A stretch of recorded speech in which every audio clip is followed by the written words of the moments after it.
Hello and welcome to all our viewers in Nigeria and around the world to News Cycle on Global Television, coming to you live from the nation's capital, Abuja.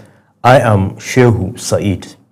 A quick reminder that Global Television is on DSTV channel 365 and Star Times channel 276.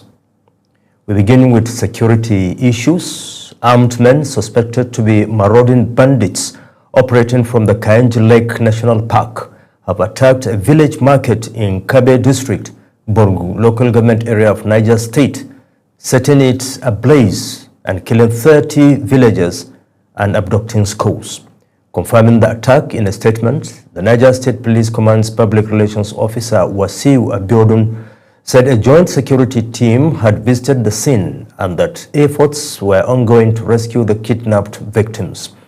The incident occurred at Kaswandaji Market in Demo Village, which the bandits reportedly accessed via Kabe. Meanwhile, troops of the 12th Brigade of the Nigerian Army have killed 3 bandits and arrested a suspected logistics supplier during fighting patrols and ambush operations in parts of Kababunu and Nyagba West local government areas of Kogi State. In a statement released by the Acting Assistant Director, Army Public Relations, 12th Brigade, Lieutenant Hassan Abdullahi, troops swiftly deployed and laid an ambush at an identified crossing point. The operations were carried out following credible intelligence on the movement of bandits from the Adankolo general area towards Agbadubuni in Kababunu local government area. And still on security matters, troops of Operation Hatinkai have recorded another significant success following a well-coordinated operation around Konduga local government area of Borno State, which also led to the killing of several terrorists and the rescue of kidnapped civilians. This was disclosed by the Media Information Officer, Joint Task Force Northeast Operation Hatinkai, Lieutenant Colonel Sani Uba, in a statement. He said in the early hours, troops in collaboration with the Civilian Joint Task Force engaged terrorists at a known crossing point along Sojiri axis. In another development, the Nigeria Air Force has sustained intelligence-driven air interdiction operations across the northeast and northwest between January 1 and 2, neutralizing terrorist elements and destroying key logistics under Operations Hatinkai and Pansanyama. NAF spokesman Air Commodore Ehimen Ejodame said precision strikes hit terrorist hideouts in Abirma and Chiralia within the Timbuktu Triangle, destroying IED facilities and triggering secondary explosions linked to explosive stockpiles. Further strikes in the Mandara Mountains and Katsina State targeted terrorist convoys and assembly points, resulting in the neutralization of fighters, destruction of motorcycles, and recovery of weapons. The National Association of Resident Doctors says it will resume its total, indefinite, and complete strike from 12 a.m. on Monday, January 12, citing the federal government's failure to fully implement a previously signed Memorandum of Understanding. The association said the action, tagged "No Implementation, No Going Back," will include center-based protests across hospitals and press briefings by leaders of its 91 centers following resolutions from an emergency National Executive Council meeting. The association warned the strike will only end after government meets outstanding demands, including salary and promotion arrears, reinstatement of dismissed doctors, and full implementation of professional and specialist allowances. Still talking health, the Coordinating Minister of Health and Social Welfare, Professor Muhammad Pate, says the federal government has administered over 25 million doses of measles vaccine and 22 million yellow fever vaccinations nationwide. The minister disclosed this on his official X handle, highlighting significant gains recorded in immunization coverage and preventive health care delivery across the country. Beyond measles and yellow fever, the minister said 5 million children had received the pentavalent vaccine, while over 10 million Nigerians were vaccinated with the tetanus diphtheria vaccine through the nationwide diphtheria response. The federal government has formally withdrawn the criminal defamation case it filed against Senator Natasha Akpoti-Uduaghan last year. The decision brought to an end what many consider a high-profile prosecution that attracted nationwide attention and stirred intense political debate. Certified court documents obtained in Abuja indicate that the Office of the Attorney General of the Federation filed a notice of discontinuance before the Federal High Court Abuja Judicial Division, thereby terminating the criminal proceedings against the senator representing Kogi Central. The suit, filed in the name of the Federal Republic of Nigeria, was sequel to petitions submitted by the Senate President Godswill Akpabio and former Kogi State Governor Yahaya Bello. The federal government has intensified efforts to address decades of environmental degradation and pollution-related health challenges in Ogoniland, with moves to operationalize the Ogoni Specialist Hospital. The initiative, being implemented through the Hydrocarbon Pollution Remediation Project, HYPREP, represents a critical link between environmental remediation and public health recovery in the oil-polluted Niger Delta region. Environment correspondent Ubong Usoro has the details. Ogoniland in Nigeria's Niger Delta is one of the regions most impacted by decades of oil exploration, environmental pollution, and repeated ecological disasters, with lasting consequences for human health and livelihood. As part of government environmental justice efforts, the Technical Planning Committee on the Operationalization of the Ogoni Specialist Hospital has submitted its report to the Hydrocarbon Pollution Remediation Project, HYPREP, at the Project Coordination Office in Port Harcourt, Rivers State. The committee comprises seasoned health professionals drawn from within and outside Ogoniland. Their mandate was to develop a comprehensive and environmentally responsive operational framework to ensure the sustainable running of the hospital upon completion. Chairperson of the Technical Planning Committee, Christy Mato, says the establishment of the Ogoni Specialist Hospital is a direct response to the long-term health impact of environmental pollution resulting from years of oil exploration in Ogoniland. Ogoniland, like we know, has been exposed to prolonged oil contamination that has polluted water, sources, soil, and air. The consequences have caused a complex mix of direct environmental poisoning and socio-economic issues. Project coordinator of HYPREP, Nedi Barini Zabi, disclosed that the construction of the Ogoni Specialist Hospital has reached 78.2% completion, noting that the technical committee was established to provide a clear and sustainable operational pathway for the facility. The Ogoni Specialist Hospital is a central component of the multi-layered public health interventions being implemented by HYPREP in Ogoniland. Zabi added that when completed, the Ogoni Specialist Hospital will serve as a federal government-driven referral hub, providing specialized healthcare services, reducing dependence on distant urban hospitals, and strengthening environmental and public health resilience in the region. The federal government says the project represents a deliberate policy step in linking environmental cleanup with public health recovery, as Ogoniland continues on a path of environmental restoration, health rehabilitation, and improved quality of life. Ubong Usoro for Global Television News. And now to politics. The Congress volunteer group in Usman Alhaji has assured President Bola Ahmed Tinubu that the state will deliver 500,000 votes in the 2027 general elections. He gave the assurance during a strategic meeting with party volunteers drawn from all the 44 local government areas of the state. Party stakeholders at the gathering also expressed support for ongoing efforts to persuade Governor Abba Kabir Yusuf to join the APC. Global TV correspondent Idris Jibrin reports.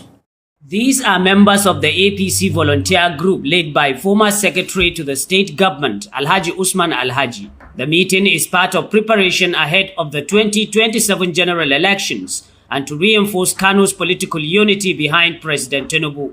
He says the goal is to consolidate support across the state and mobilize at least 500,000 votes for the president. He also welcomed the ongoing political consultations aimed at bringing Governor Abba Kabir Yusuf into the APC, describing it as a move in the best interest of the people. Today, the purpose of this gathering is our annual meeting where we invite representatives from the 44 local governments of Kano State. And we get together. Today's theme and the objective is to promote unity of APC in Kano State and of course to therefore promote the chances of winning the 2027 general election. We are lucky the governor of Kano State has announced his intention to come into the APC fold. This also makes the theme today much more important: unity and victory. Stakeholders at the meeting emphasized the need for total loyalty and cooperation from members at all levels, ward, local government and state, to strengthen the party's structure. I wouldn't mind if I have a job to lose for Kano people to triumph.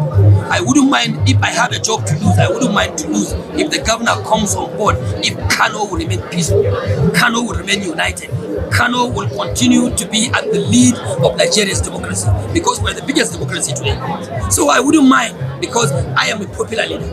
I'm a leader who leads by example, a leader who believes in the benefit of his own people in the system, not about my personal benefit. And this is what we learned out from our forefathers. His Excellency, the Executive Governor of Kano State, Abba Kabir Yusuf, is preparing to come to APC. As you know, so many governors they come to APC in order to have their own chances for the second term. So we are welcoming His Excellency into the party and his entrance, and inshallah we will be able to unite ourselves. For now, all eyes are on whether former governors Abdullahi Umar Ganduje and Rabiu Konkosu can reunite politically to shape Kano's future direction. From Kano, Idris Jubrin, Global Television News. The People's Democratic Party (PDP) Rivers State has suspended its caretaker committee chairman Robinson Iwo for backing FCT Minister Nyesom Wike, insisting he remains expelled from the party. The PDP said Iwo's public statements against Governor Siminalayi Fubara and his alleged association with Wike were capable of undermining the party's unity and stability in the state. Following an emergency meeting in Port Harcourt, the party appointed its secretary, Chief Ogbam Ojima, as acting chairman and distanced itself from Iwo's remarks.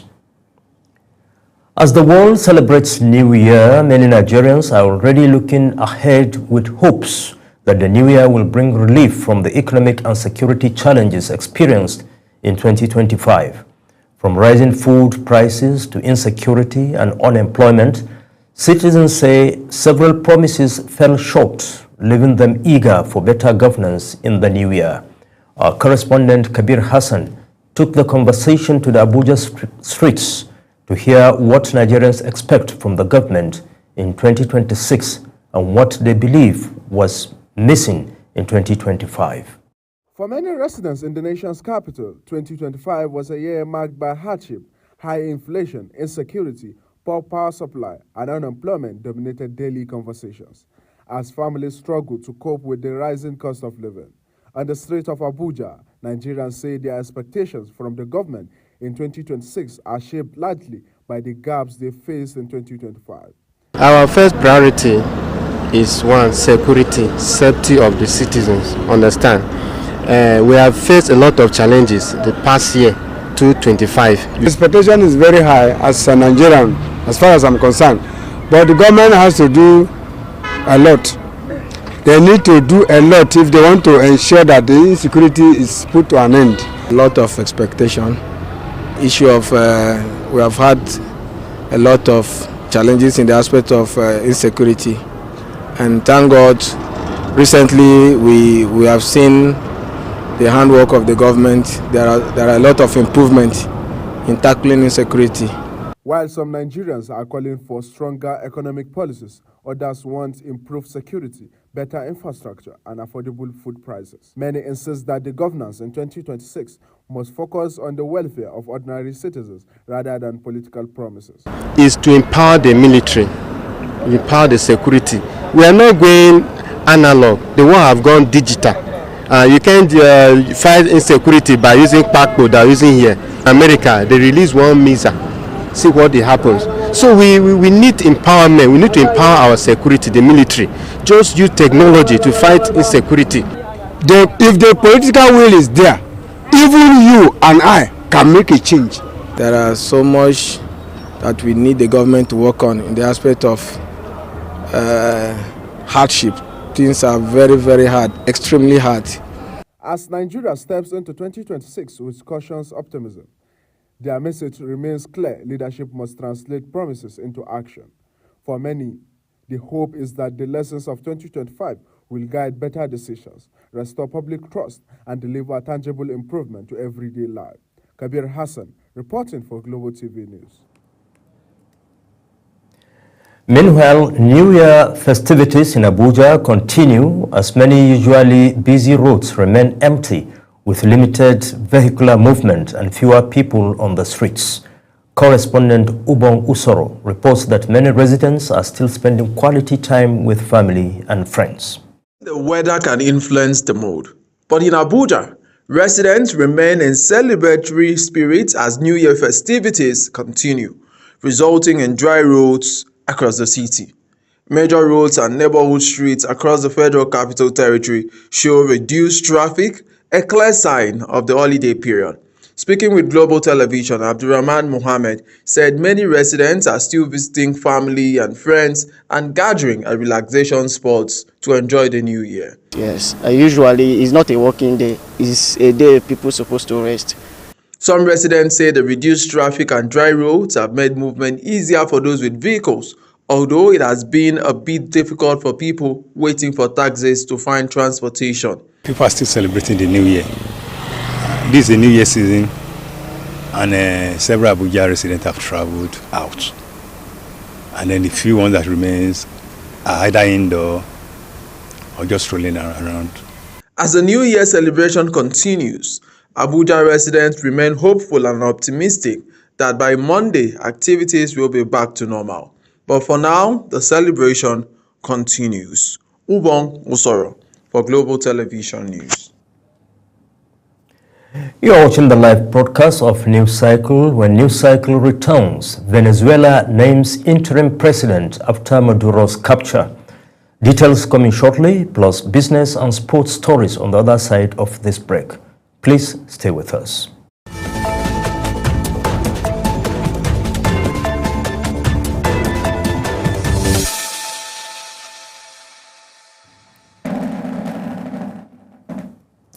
Yeah, welcome back, and we begin with business, where the House of Representatives has released certified true copies of 4 newly signed tax reform acts following claims of discrepancies in the gazetted versions. Speaker Tajuddin Abbas, in concurrence with Senate President Godswill Akpabio, ordered the release to ensure transparency and restore public confidence in the legislative process. The acts include the Nigeria Tax Act 2025, Nigeria Tax Administration Act 2025, National Revenue Service Act 2025, and the Joint Revenue Board Act 2025. And to energy matters, several petroleum products depot owners and marketers in Nigeria have increased their ex-depot petrol price over the alleged planned shutdown of Dangote Refinery's petrol unit for maintenance and upgrades. A report shows that major depot owners are now selling around 800 naira per litre, up from between 740 naira and 780 naira per litre. This is the case in Ranoil, Optima, AYM Shafa, and other depots, while Dangote and Etio sold at 702 and 740 naira per litre.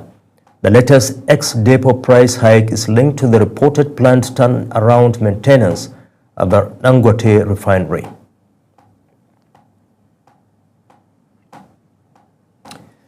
Data from the Central Bank of Nigeria says Nigeria's banking sector shut 229 fiscal branches in 2024 as customers increasingly relied on point-of-sale POS terminals for transactions. The number of bank branches fell from 5,373 in 2023 to 5,144 in 2024, even as POS transaction volumes rose by 33% to 13.08 billion. The value of POS transactions more than doubled to over 223.27 trillion naira, underscoring the rapid shift from physical banking to electronic payment channels. We move over to the foreign scene, where the United Nations Security Council has welcomed Bahrain, Colombia, the Democratic Republic of Congo, Latvia, and Liberia as new non-permanent members for 2026-2027, enhancing regional representation. The DRC returns to the Council after 35 years, pledging to leverage its experience hosting the MONUSCO peacekeeping mission and work towards resolving the conflict with Rwanda-backed M23 rebels in eastern Congo. Liberia joins the Council for the first time since 1961, committing to uphold the UN Charter, build consensus, and promote international peace and security alongside Somalia as part of the African Group. And Venezuela's Supreme Court has appointed Vice President Delcy Rodriguez as interim president following the capture of President Nicolas Maduro by U.S. forces.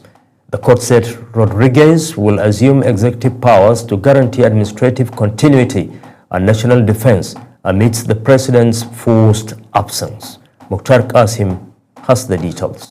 The appointment of an interim president in Venezuela followed the capture of President Nicolas Maduro, who was flown to the United States amid U.S. airstrikes in Caracas. U.S. President Donald Trump announced the operation and outlined plans for a temporary U.S. administration of the country, while Venezuela declared a state of national emergency. Nicolas Maduro and his wife, Cilia Flores, were captured in Caracas on Saturday and transported to the Metropolitan Detention Center in Brooklyn, New York. They face charges related to drug trafficking, which Maduro has long denied. Venezuelan authorities immediately declared a state of national emergency, condemning the strike as military aggression and demanding proof of life for the president and his wife. Eyewitnesses in Caracas reported explosions, smoke, protective gear in the way that he is being held by the agent there.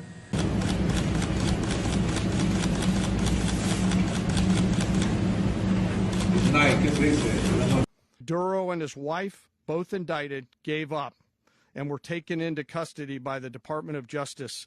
Trump indicated that U.S. oil companies would repair Venezuela's infrastructure and generate revenue for the country, fueling international debate over the true motives behind the intervention. We're going to run the country until such time as we can do a safe, proper, and judicious transition. So we don't want to be involved with having somebody else get in, and we have the same situation that we had for the last long period of years. So we are going to run the country until such time as we can do a safe, proper, and judicious transition. The capture of Maduro marks a historic escalation in United States-Venezuela tensions, with the world divided over the legality and ethics of the strike. Venezuelans remain in shock. International bodies are calling for restraint, and Trump's statement continues to dominate the political narrative. As Maduro sits in U.S. custody, the fate of Venezuela's leadership and future stability hangs in the balance, while the international community closely monitors each development. Mukhtar Qasim, reporting for Global Television News. Yemeni government troops backed by Saudi Arabia have retaken a series of provinces from the United Arab Emirates-backed secessionist Southern Transitional Council as tensions between the regional Gulf Arab powers continue to simmer.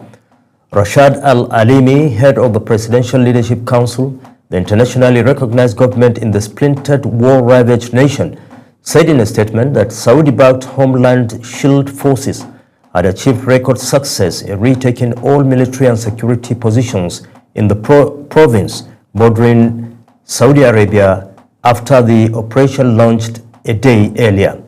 Crucially, the government announced that it had retaken control of Mukalla, the key eastern port and capital of Hadramaut province, from the STC, which seized it last month and which Saudi forces attacked in recent days. And we go to the world of sports, where Senegal defeated Sudan 3-1 in Tangiers to book a place in the quarterfinals of the 2025 Africa Cup of Nations. Teenager Ibrahim Baye scored minutes after coming off the bench, while Pape Gueye netted twice as Senegal overturned an early deficit. The former champions will now face either Mali or Tunisia in the next round. Declan Rice scored twice as Arsenal came from behind to defeat Bournemouth 3-2 and extend their lead at the top of the Premier League. Rice returned from a knee injury to deliver composed finishes after Gabriel Magalhaes had cancelled out an early Bournemouth opener. The win moves Arsenal 6 points clear, with Manchester City holding a game in hand. And former world heavyweight champion Anthony Joshua has returned to the United Kingdom following a fatal car crash in Nigeria that claimed the lives of 2 close associates. British media reported Joshua arrived in London on Friday, days after Nigerian police charged the driver involved with dangerous driving, causing death. Joshua's return comes ahead of funeral arrangements for his late trainer and conditioning coach. And that's it on News Cycle, but a quick reminder that Global TV is on DSTV channel 365 and StarTimes channel 276. Kindly follow us across all social media platforms now showing on your screen using @Global TV NG. I'm Shehu Said, hoping to see you at News Prime later at 8 p.m. Thanks for watching.